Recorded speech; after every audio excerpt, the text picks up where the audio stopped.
कल हम लोगों ने और क्रेमर नियम के द्वारा 2 चरों वाले और 3 चरों वाले समीकरण निकाय को हल करना सीखा था। मैं आपको याद दिला देता हूं कि यदि 3 समीकरण 2, 3 इनमें x, y और z 3 वेरिएबल होते हैं तो निकाय हल करने का तरीका था x बराबर तो डेल्टा 1 अपॉन डेल्टा, y बराबर डेल्टा 2 अपॉन डेल्टा और z बराबर डेल्टा 3 अपॉन डेल्टा था। ठीक है। अच्छा देखो, मैंने डेल्टा के लिए एक शर्त लिखाई थी, आपको ध्यान हो तो मैंने डेल्टा के लिए एक शर्त लिखाई थी कि डेल्टा 0 हो जाएगा तो देखो ये अनंत बन जाएगा। तो इसकी कुछ विशेष स्थितियां हो रही हैं। संगत असंगत निकाय देखना। मैंने जैसे कल आपको कौन सा क्वेश्चन कराया था, उससे पहले एक क्वेश्चन में यही पूछ रहा है, क्या चीज है कि निकाय संगत है या असंगत है। क्वेश्चन नंबर 8वां 9वां मैंने कल कराया था और 8वें में पूछ रहा है कि सिद्ध करो निकाय असंगत है, ऐसा कुछ कह रहा है। देखो 3 कथन लिख रहा हूं मैं जो ये बताएंगे समीकरण निकाय का हल निकलेगा या नहीं निकलेगा। पहली शर्त देखो, यदि डेल्टा 0 नहीं है, अगर डेल्टा 0 नहीं है ना नीचे वाला, तो एक्स वाई जेड खूब बढ़िया निकलेंगे, आपको साफ महसूस हो रहा है। तो समीकरण सिस्टम सही है, सही को बोल देते हैं संगत। तो लिखेंगे कि तो समीकरण निकाय कैसा है, संगत है। दूसरा देखो, यदि डेल्टा 0 हो जाता है, इसमें डेल्टा 0 में 2 स्थितियां हैं। ठीक है। यदि ऊपर वाले भी 0 हो जाते हैं और नीचे वाला भी 0 हो जाता है तो 0/0 बन जाएंगे ना ये, और 0/0 बन जाएंगे तो अनिर्धार्य स्थिति हो जाएगी। अनिर्धार्य मतलब अनिर्धारित, मतलब ये संगत भी हो सकता है और असंगत भी हो सकता है। ठीक है। तो इसके संग मैं कह रहा हूं, अगर डेल्टा 1 बराबर डेल्टा 2 बराबर डेल्टा 3 0 हो जाते हैं तो तुम देखो जरा भाई, डेल्टा 0 और ऊपर भी 0, 0/0 अनिर्धारित रूप होता है। तो निकाय ना, निकाय किसको बोल रहा हूं मैं, पता है क्या तुम्हें? निकाय में इसको बोल रहा हूं, समीकरण को। तो ये जो समीकरण निकाय संगत भी हो सकता है और असंगत भी हो सकता है, कोई पक्की बात नहीं है, अनिर्धारित है। 0/0 अनिर्धारित बात ही तो होती है। अच्छा, यदि संगत होता, इसी में बात चल रही है, संगत भी हो सकता है असंगत भी हो सकता है। पर यदि संगत है, इस स्थिति में यदि संगत है तो निकाय के अनंत हल होंगे भाई।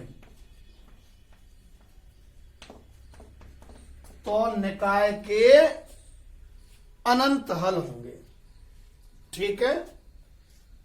और डेल्टा 0 के संग अगर ये 0 नहीं है तथा डेल्टा 1, डेल्टा 2, डेल्टा 3 में से अगर कोई भी एक अशून्य हो गया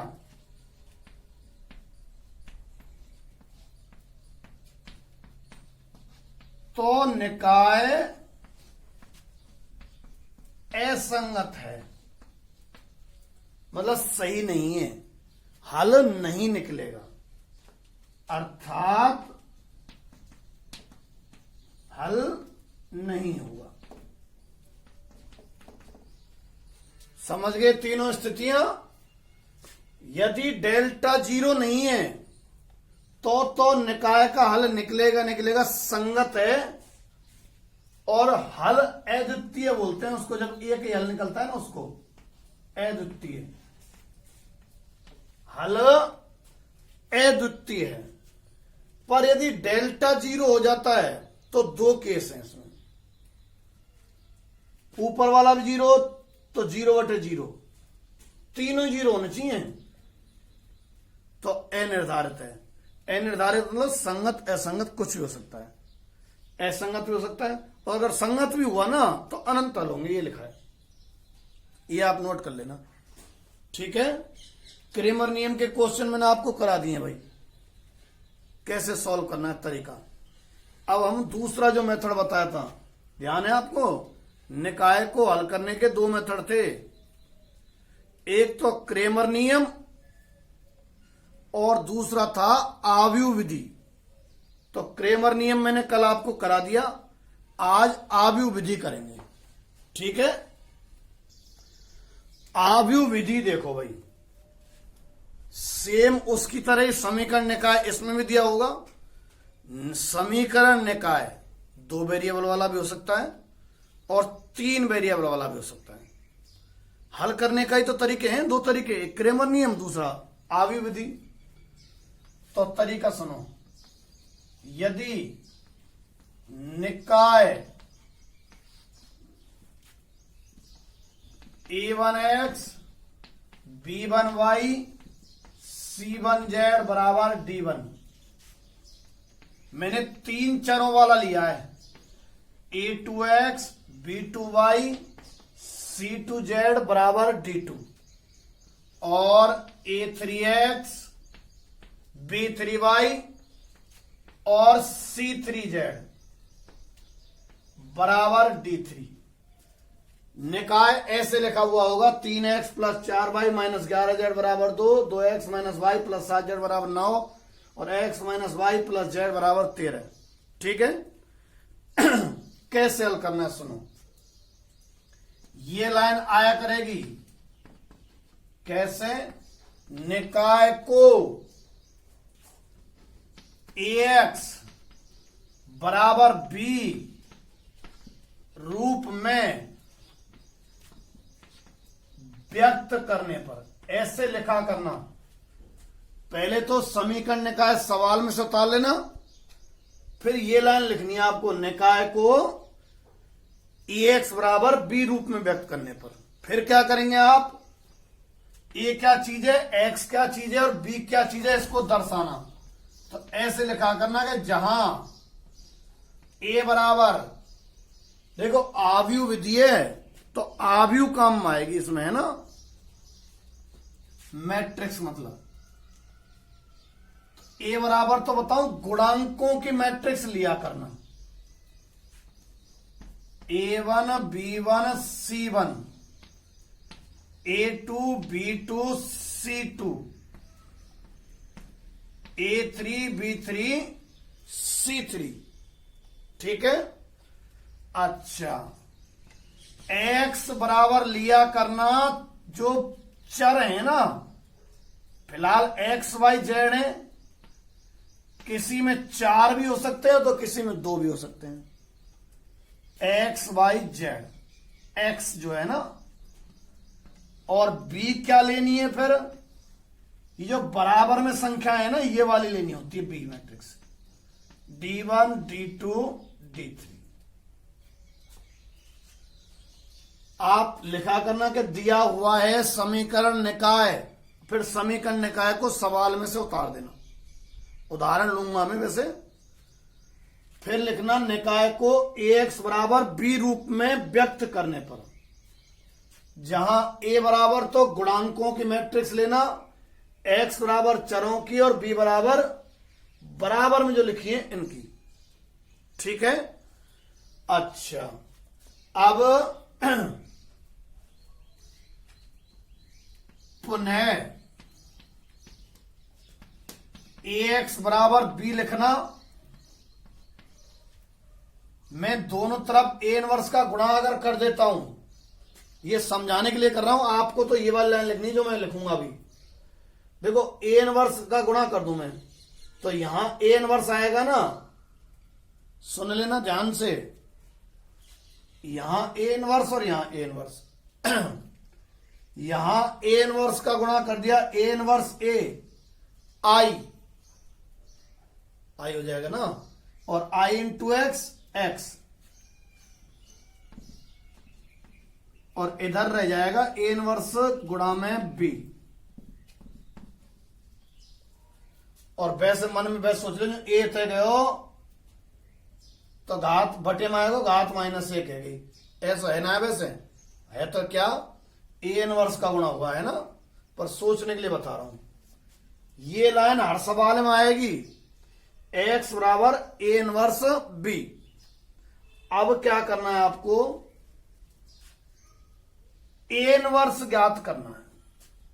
अब यहां बीच में यूं लिखना, a इनवर्स ज्ञात करना, ऐसे हेडिंग डाल देना बिल्कुल। और क्या करोगे आप, a इनवर्स ज्ञात। जब a इनवर्स ज्ञात हो जाएगा ना, यहां के बाद आप तो कॉपी में आगे लिख लेना, मैं तो यहां के बाद बता रहा हूं। x तो होगा x y z, यहां a इनवर्स और b का गुणा, इस जगह क्या होगा, a इनवर्स और b का गुणा। ये मैट्रिक्स a इनवर्स और b का गुणा। जब a इनवर्स ज्ञात हो जाएगा तो यहां रख देना आप, a इनवर्स और b का गुणा कर देना, लेफ्ट साइड में तो x और दूसरी साइड में a इनवर्स b का गुणा। फिर x y z की तुलना कर लेना। ठीक है, एक्स वाई जेड की तुलना कर लेना। तुलना करने पर यहां एक्स वाई जेड की नहीं भाई, मैट्रिक्स की तुलना।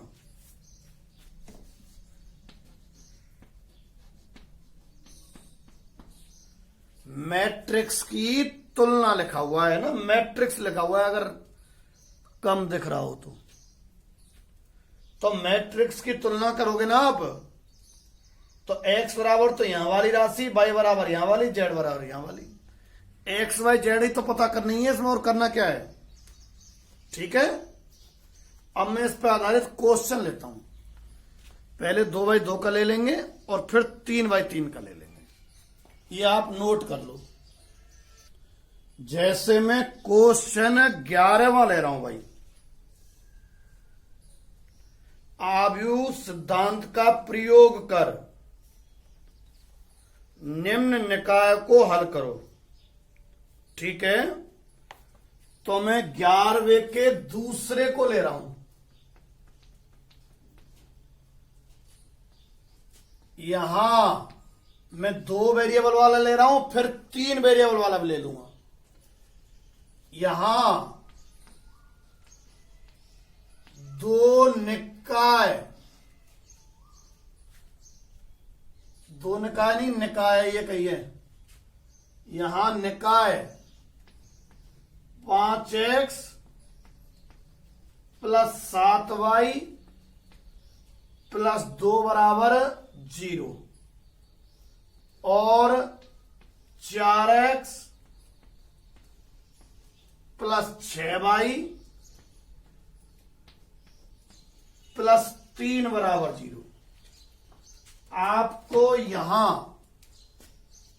ये निकाय दिया हुआ है, ठीक है।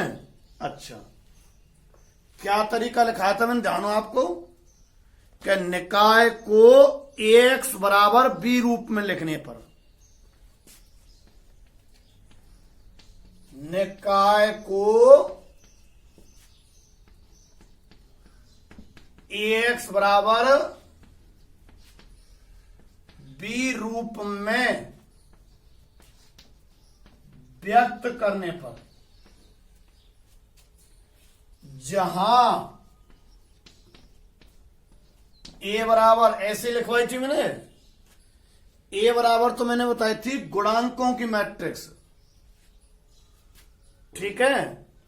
a बराबर तो गुणांकों की मैट्रिक्स,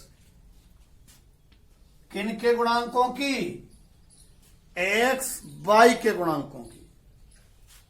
तो 5, इनको लिखते हैं, देखो इनको, x का गुणांक 5 7 4 6, और कैपिटल X बराबर चरों की मैट्रिक्स लिखवाई थी। मैंने जो लिया था उसमें 3 वेरिएबल थे, x, y, z। इस सवाल में 2 ही वेरिएबल हैं, x और y। तो x y फिर b बराबर, मैंने कहा था बराबर में जो लिख रहे हो ना वो होते हैं b बराबर। बराबर में 0 0 मत सोचना, ये 2 और -3, -2 -3 पहले ही पक्षांतरण कर लेने चाहिए थे, पर मुझसे रह गए हैं। ये कांस्टेंट उधर ले जाओ, उधर, और जब माना जाएंगी वो संख्याएं, तो +2 को उधर ले जाएंगे तो -2, और +3 को उधर ले जाएंगे तो -3। तो b -2 और -3 ऐसे लिखाया था। फिर जाने क्या लिखाया था, फिर लिखा था मैंने पुनः,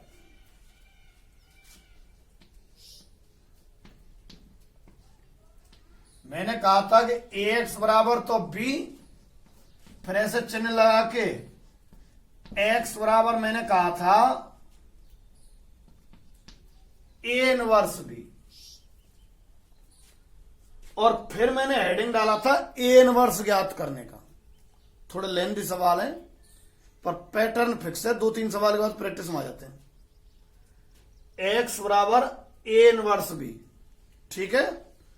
अच्छा, अब हमारा क्या उद्देश्य रहेगा, a इनवर्स ज्ञात करना। यहां हेडिंग डालेंगे a इनवर्स ज्ञात करना। अब ध्यान है क्या, a इनवर्स क्या रहता है,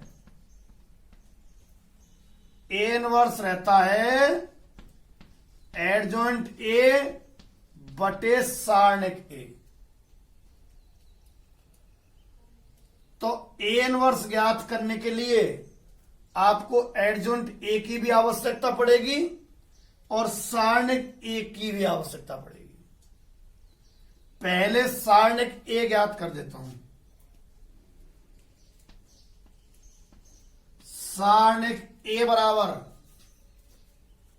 a की सारणिक बना दो 5 7 4 6 बना दी, और 30 - 28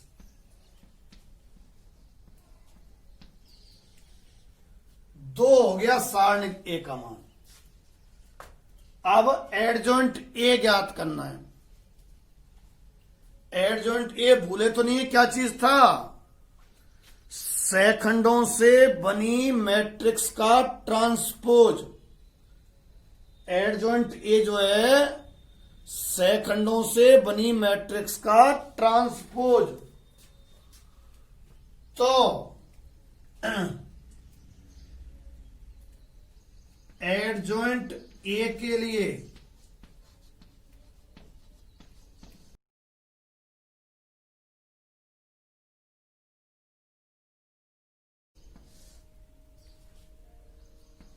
पहले तो बता दो होता क्या था।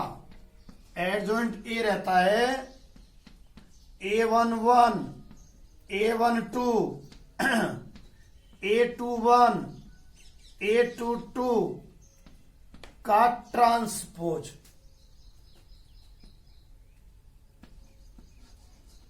अब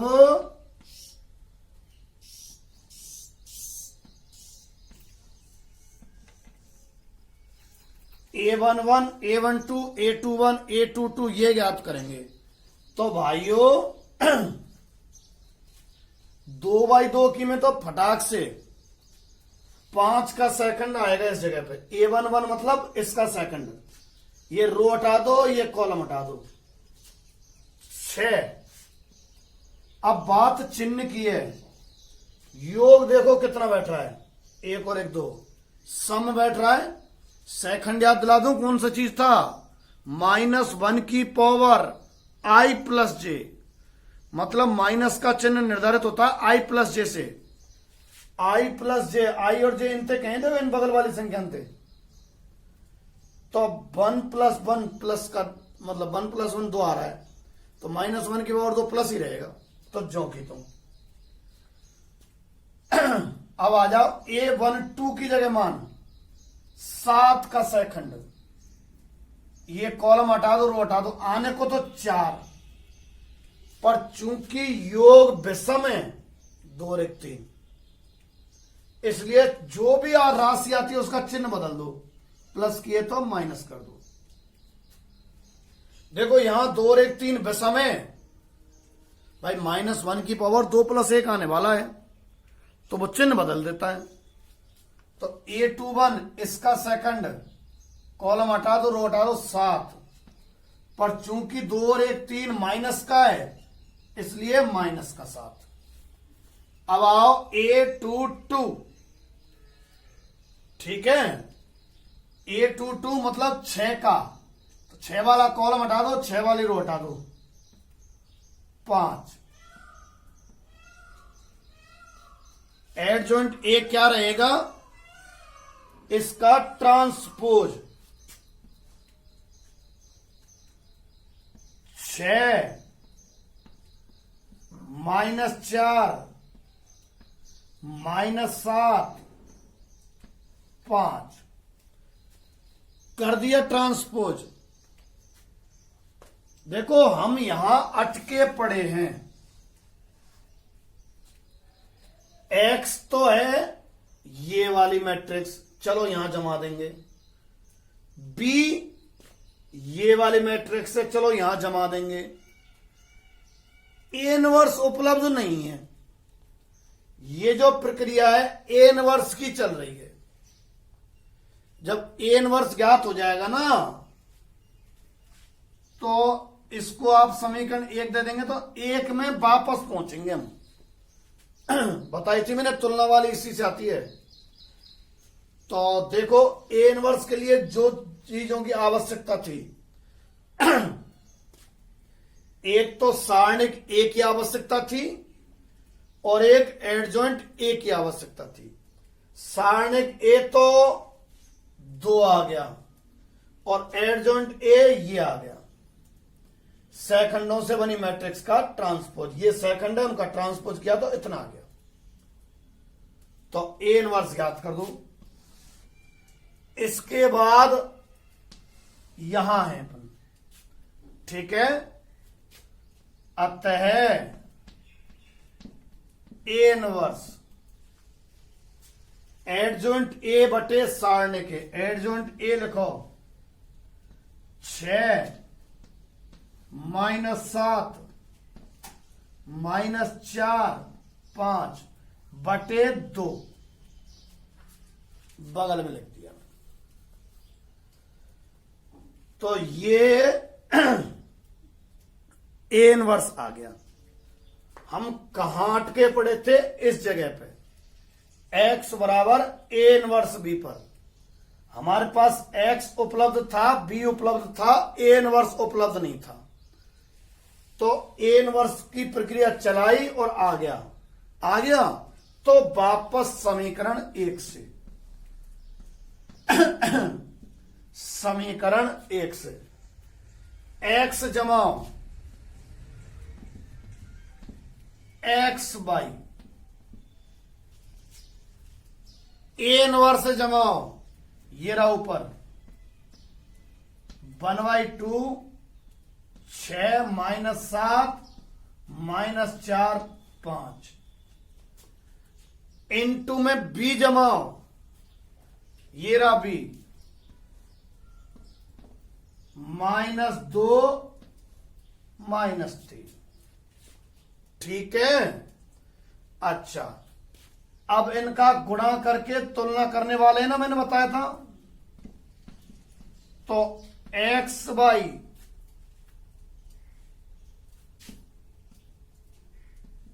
बराबर 1/2 करो भाई इनका गुणा। मैट्रिक्स का गुणा तो जानते हैं अपन, रो का कॉलम से होता है, रो का कॉलम से। 6 2 -12 और +21 बैठ रहा है, -12 +21, और इसका गुणा करेंगे तो 8 -15 बैठ रहा है क्या? बिल्कुल बैठ रहा है। 8 -15। देखो यहां से उल्टे हाथ पे तो ये x बाई ही रहेगा, इधर 1/2 कितना बैठेगा? 8 और 1 9, और ये कितना बैठेगा भाई? 7 माइनस का। तो तुलना से, लास्ट लाइन अंतिम लाइन है, तुलना से x बराबर तो 9/2 आने वाला है, x बराबर तो 9/2, और y बराबर -7/2। x बराबर तो 9/2 और y बराबर -7/2। ठीक है। ये 2/2 का एक बार में ना समझ में आया हो तो दोबारा इसको रिप्ले कर लेना। अब मैं 3/3 का मतलब 3 वेरिएबल वाला समीकरण ले रहा हूं। ठीक है, इसको आप नोट कर लो। अब मैं 11वें का तीसरा क्वेश्चन ले रहा हूं जिसमें 3 वेरिएबल हैं।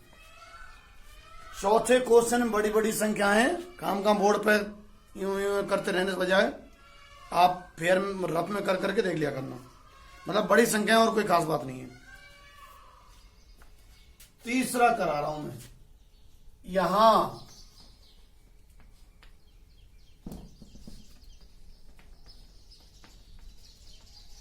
निकाय ऊपर लिखा हुआ है, यहां निकाय, अब नीचे लिख देता हूं, देख नहीं रहा शायद।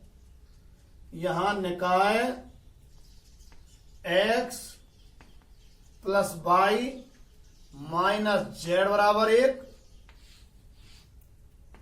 कोमा दूसरा है 3x plus y minus 2z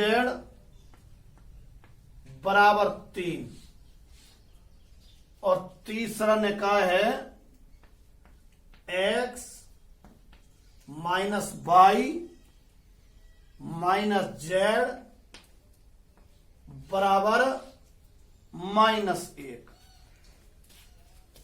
ये आपको समीकरण निकाय दिया हुआ है। ठीक है, दिख रहा है ना सब? हाँ, दिख रहा है। अब इसे हमें हल करना है आव्यूह विधि से। क्रेमर नियम तो कौन सा था?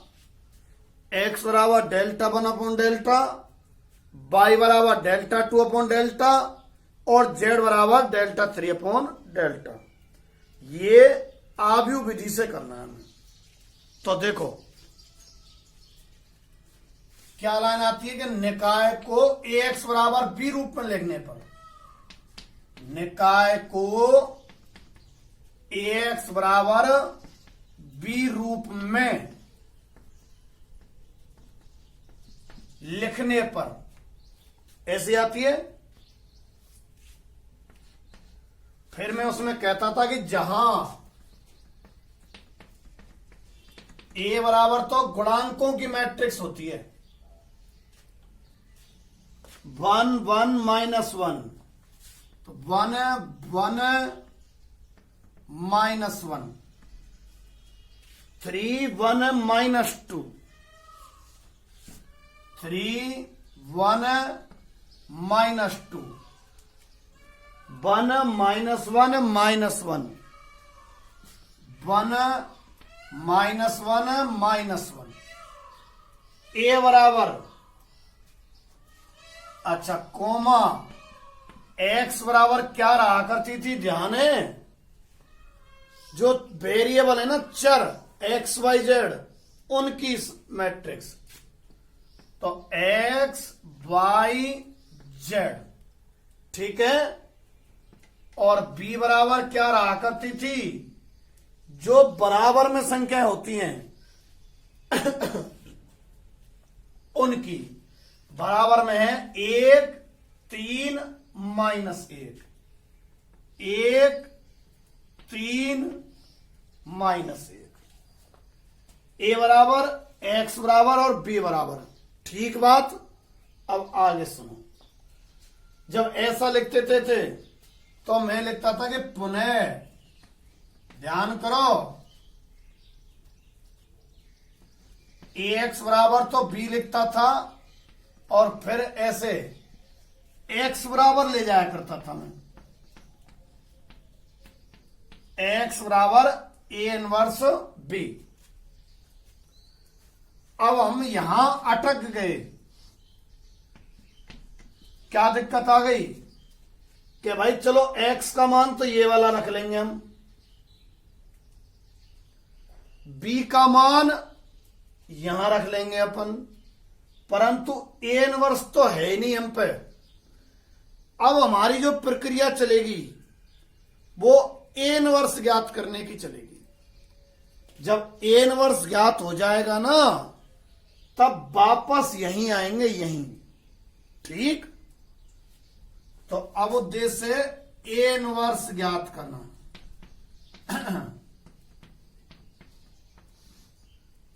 तो a इनवर्स का सूत्र रहा करता है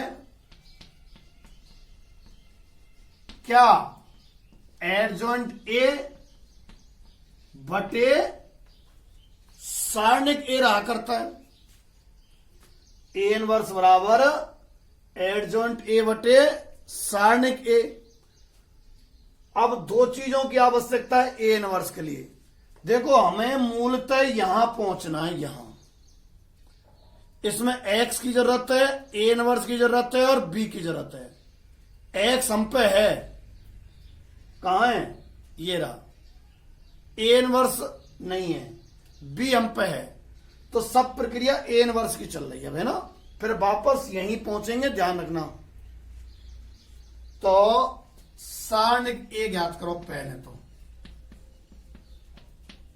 सारणिक a की सारणिक 1 1 -1, 3 1 -2, 1 -1 बराबर 1,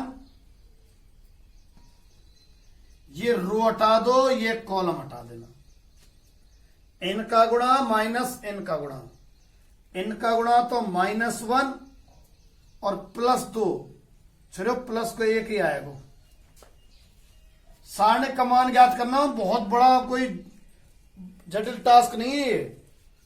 1, ये कॉलम हटा दिया, ये रो हटा दिया, इनका गुणा माइनस इनका गुणा, -3 +2 -1।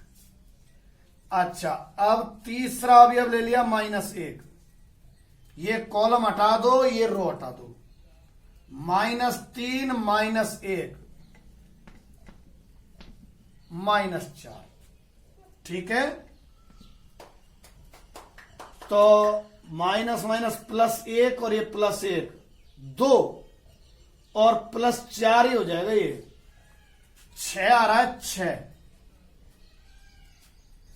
सारणिक ए का मान 6 आ गया भाई, है ना। अच्छा, ध्यान है ना क्या प्रोसेस चल रहा है। समीकरण 1 पर अटके थे, 1 में हमें ए इनवर्स की आवश्यकता है, तो हेडिंग डल गया ए इनवर्स ज्ञात करना। अब ए इनवर्स होता क्या है, एडजॉइंट ए बटे सारणिक ए। तो दो चीजों की आवश्यकता है, एडजॉइंट ए की और सारणिक ए की। एडजॉइंट ए अभी ज्ञात करेंगे, पहले सारणिक ए ज्ञात कर दिया है, कितना 6। अब एडजॉइंट ए ज्ञात करेंगे।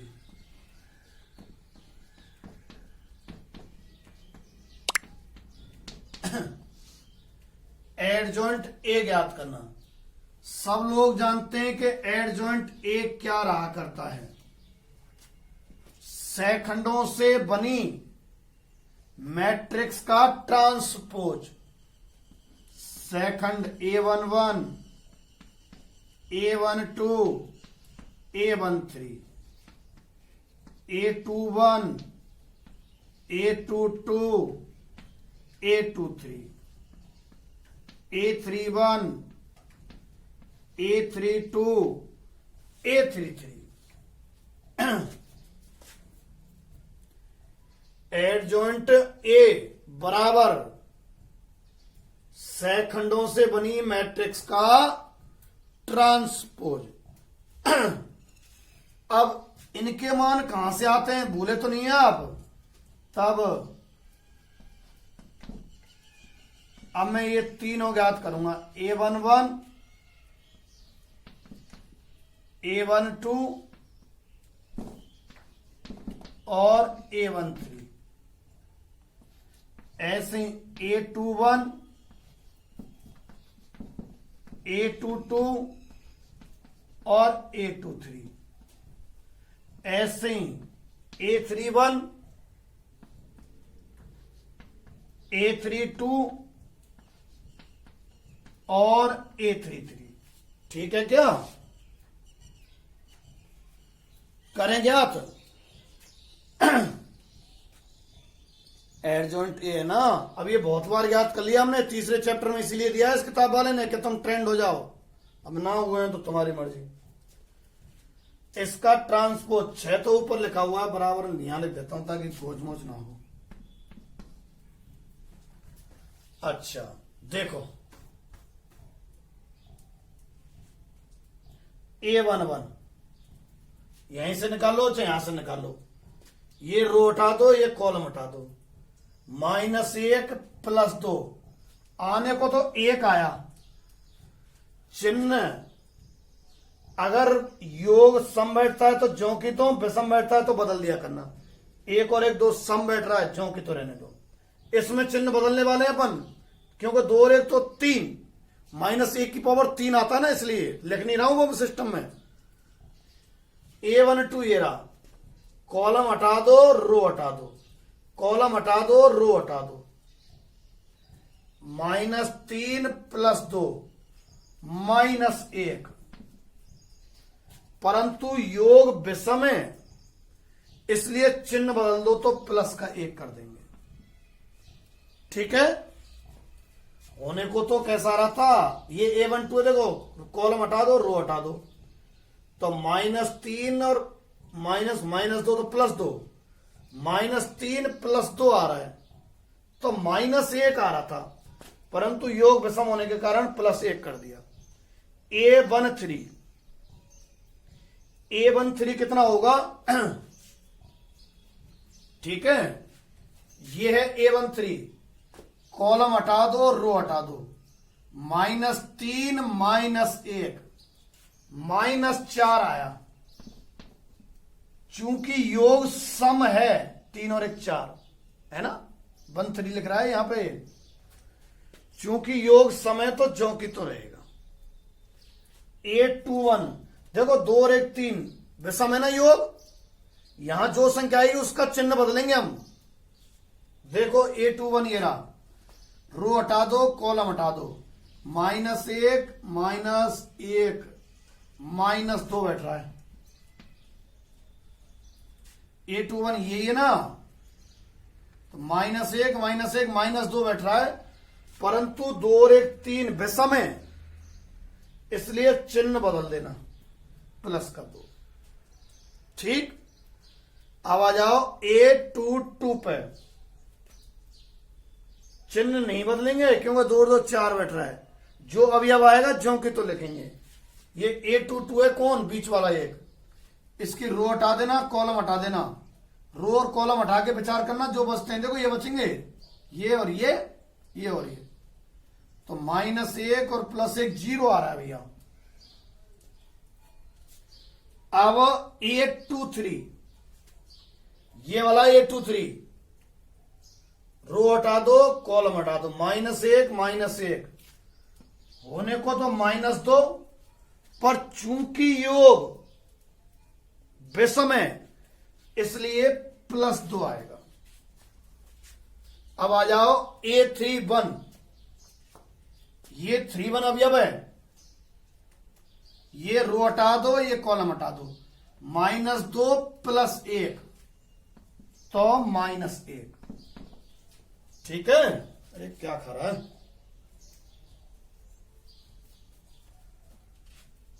-1 ये हटा दिया, ये हटा दिया, -2 + 1 तो -1।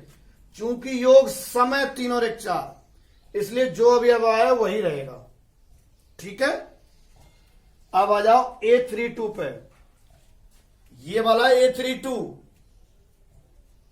तो ये कॉलम हटा दो और ये रो हटा दो, ये कॉलम हटा दो, ये रो हटा दो, -2 + 3 तो प्लस का 1।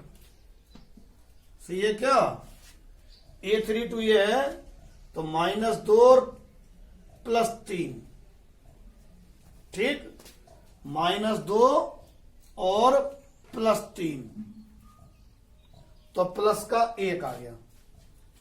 भूल गया मैं क्या किया था, ये हटा दो, ये हटा दो, -2 + 3 प्लस का 1 आया, परंतु 3 और 2 5, योग विषम बैठ रहा है ना, तो चिन्ह बदल देना, -1।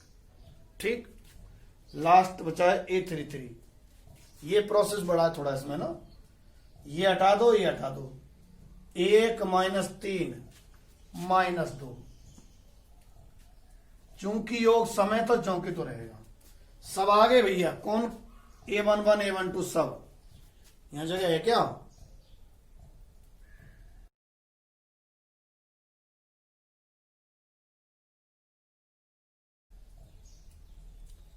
यही कर देते हैं। अरे मैं एक बार में इसलिए कर रहा हूं ताकि भूले नहीं, पिछला भूले तो नहीं है। हम यहां समीकरण 1 पे अटक गए थे, इसमें A इनवर्स की आवश्यकता पड़ रही थी। फिर हमने A इनवर्स सोचा कि क्या होता है, तो होता है एडजॉइंट A बटे सारणी के। A इनवर्स में काय की जरूरत पड़ रही है, एडजॉइंट A की और सारणी के की। तो पहले सारणी के और अब adjoint A। Adjoint A complete नहीं आया अभी, एडजॉइंट A आएगा इनसे बनी मैट्रिक्स का ट्रांसपोज। किनसे बनी का खा रहा है कुछ बार बार। 1 1 -4 1 1 -4 2 0 2 2 0 2 -1 -1 -2 -1 -1 -2। तो एडजॉइंट A